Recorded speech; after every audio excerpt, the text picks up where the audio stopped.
Hai, terima kasih telah mengklik video ini. Selamat datang di channel William Nindra.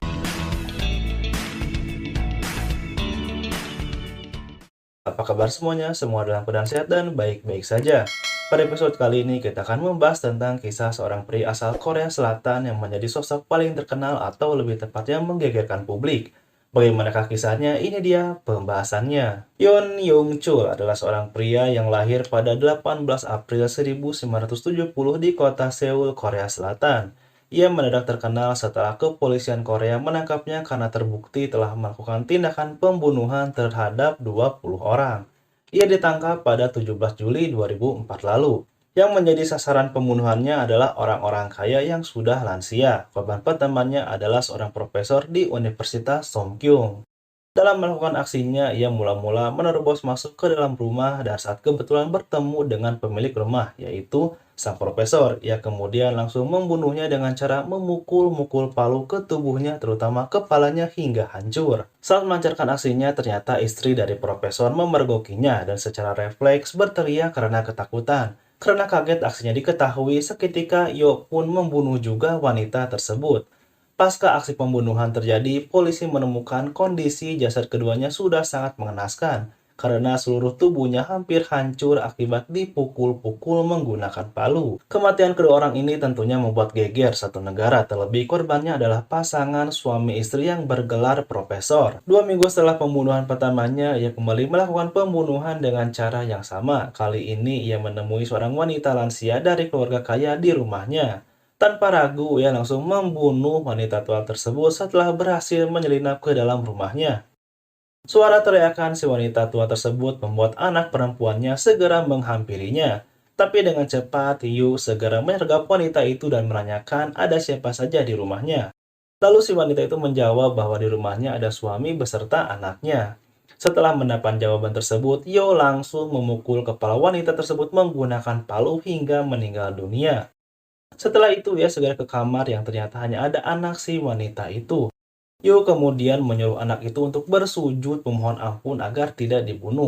Yang lebih memperhatinkannya adalah ternyata anak tersebut adalah penyandang disabilitas. Tetapi dengan teganya ia memukul anak itu dengan palu hingga tewas mengenaskan. Setelah mengeksekusi anaknya, ia kemudian mencari keberadaan suami wanita itu tadi. Namun ternyata memang di sana hanya ada nenek, anak, dan cucunya saja. Mungkin wanita itu sengaja bilang ada suaminya dengan maksud untuk menakuti si Yo karena ada pria di dalam rumahnya. Seminggu kemudian ia kembali melancarkan aksinya di perumahan elit di daerah Gangnam. Kali ini orang pertama yang bertemu dengan Yo adalah istri dari pemilik rumah. Yo langsung menodong wanita itu dengan pisau dan menanyakan ada siapa saja di dalam rumah. Wanita itu mengaku hanya ada dia sendiri di sana. Yo pun menyeret wanita itu dan kemudian membunuhnya. Ia kemudian langsung kabur dari rumah tersebut, tapi ternyata di dalam rumah tersebut ada anak wanita itu, dan menemukan ibunya sudah dalam kondisi yang sangat mengenaskan di kamar mandi. Jadi memang ibunya ini sengaja berbohong agar anaknya ini bisa selamat. Beberapa waktu kemudian ia kembali menuju perumahan elit dan memasuki salah satu rumah. Aksinya kali ini dipergoki oleh ART di rumah tersebut. Dengan sigap, ia menodongkan pisau kepada ART tersebut dan menanyakan di mana keberadaan majikannya. Karena ketakutan, ART itu memberitahu keberadaan majikannya yang sedang tidur di kamarnya. Tanpa basa-basi, setelah mendengar jawaban itu, ia langsung membunuh sang ART dan kemudian menuju kamar majikannya dan menggorok leher pemilik rumah yang sedang tertidur. Kali ini ia tak langsung kabur karena merasa tertarik dengan harta benda si pemilik rumah. Tapi saat sedang berusaha membobol berangkas tanpa sengaja ia melukai telapak tangannya hingga berdarah. Karena takut identitasnya diketahui melalui darah yang bercucuran, tak habis pikir ia kemudian membakar rumah tersebut. Sebetulnya aneh juga sih korbannya ini kan pada tinggal di perumahan elit, tapi kok bisa-bisanya si Yo memasuki rumah-rumah tersebut dengan sangat mudah. Rentetan kasus pembunuhan yang terjadi membuat orang-orang kaya di Korea Selatan, terutama yang tinggal di Gangnam, menjadi sangat was-was dan dilanda ketakutan dalam melakukan setiap aktivitas. Karena merekalah yang menjadi sasaran pembunuhan yang terjadi. Penyelidikan kasus ini pun semakin intensif, tetapi hingga pembunuhan yang kesekian kalinya, polisi masih belum juga bisa mengetahui bahwa pelakunya adalah Yo. Tentunya hal ini membuat dia semakin menjadi-jadi.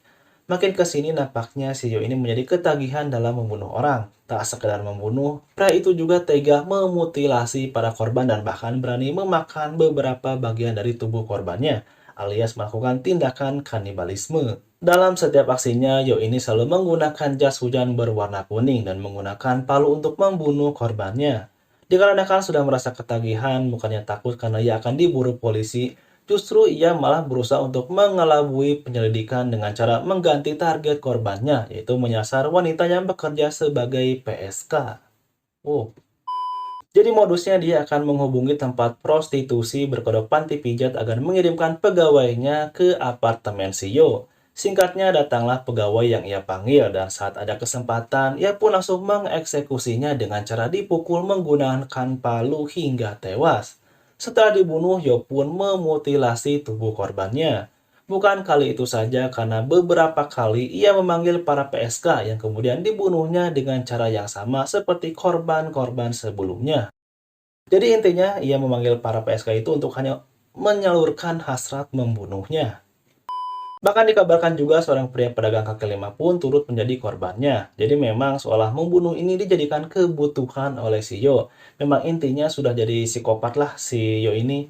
Karena banyaknya PSK yang hilang lalu ditemukan dalam keadaan sudah tak bernyawa, polisi pun melakukan penyelidikan yang menemukan fakta bahwa mereka menghilang atau meninggal setelah dihubungi oleh si Yo. Atas dasar itulah polisi kemudian melakukan penangkapan terhadapnya karena menduga Yo adalah pelaku dari kasus-kasus pembunuhan terhadap para PSK. Saat diinterogasi, ia mengaku sudah beberapa kali melakukan aksi pembunuhan yang jika ditotal mencapai 20 orang, yang diantaranya 3 orang telah dibakar, 11 orang dimutilasi, dan yang lebih mengejutkannya adalah ia mengaku pernah memakan liver dari salah satu korbannya. Jenazah para korban ini biasanya ia kuburkan di gunung-gunung yang berada di sekitar kota Seoul guna menghilangkan jejak. Ia juga mengaku motifnya membunuh orang-orang kaya adalah karena ia memiliki dendam akibat ia dan keluarganya sering dihina karena miskin oleh orang-orang kaya yang dikenalnya.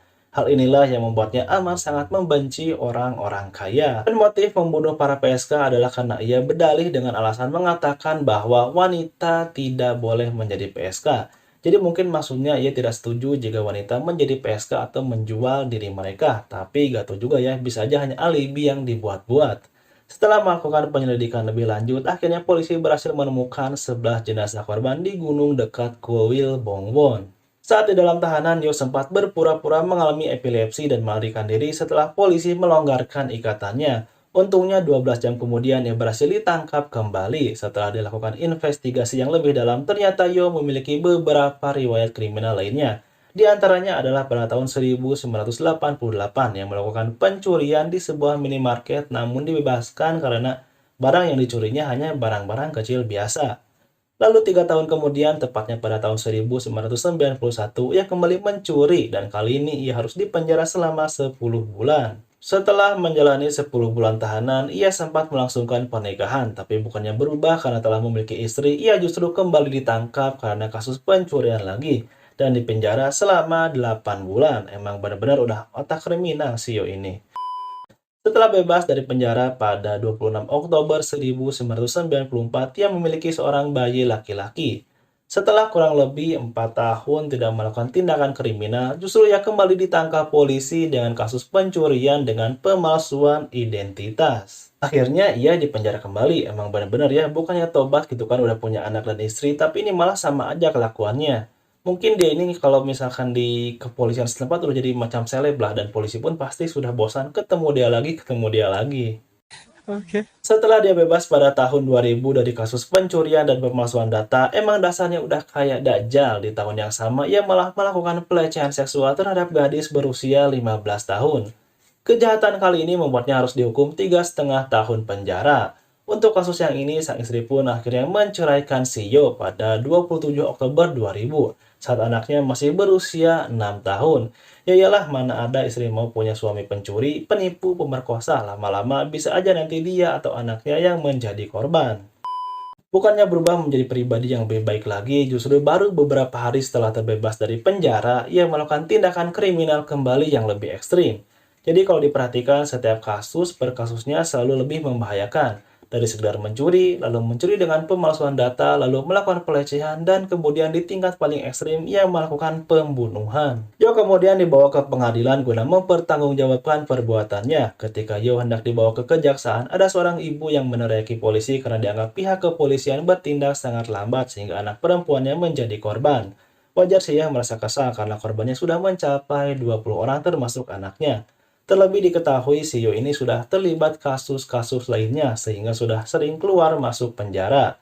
Mungkin maksud si ibu kenapa polisi tidak ngeh gitu kalau Sio ini patut diselidiki dari awal. Saat di sidang pengadilan, ia menolak untuk membela diri atau meminta maaf kepada keluarga korban. Malah ia menyampaikan ingin melakukan pembunuhan lainnya. Memang udah rusak ya nih orang. Singkatnya, pada sidang selanjutnya tanpa diduga ia malah melakukan penyerangan terhadap 3 hakim hingga sidang pun harus ditunda. Kemudian sehari menjelang sidang lanjutan, Yo justru berusaha untuk melakukan bunuh diri namun berhasil digagalkan oleh sipir. Dan esoknya ia justru menolak untuk hadir dalam persidangan.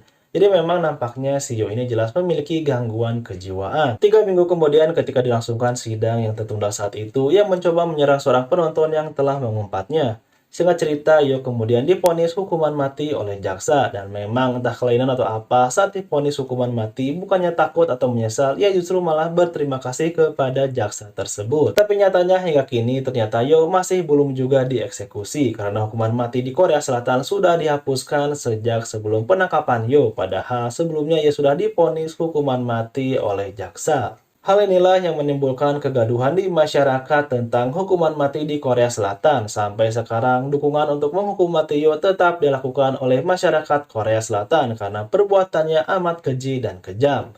Dan kasus Yo ini merupakan satu-satunya kasus pembunuhan terhadap 20 orang sekaligus yang dilakukan oleh salah satu orang di Korea Selatan. Dan menurut kabar terakhir, Yo saat ini ditahan di pusat penahanan Seoul. Sepak terjang Yo yang menggegerkan Korea Selatan ini kemudian diangkat menjadi sebuah film berjudul The Chaser yang dirilis pada tahun 2008. Jadi kehidupan di Korea Selatan ini tidak selalu indah, penuh romantisme, ternyata terdapat sisi gelapnya juga.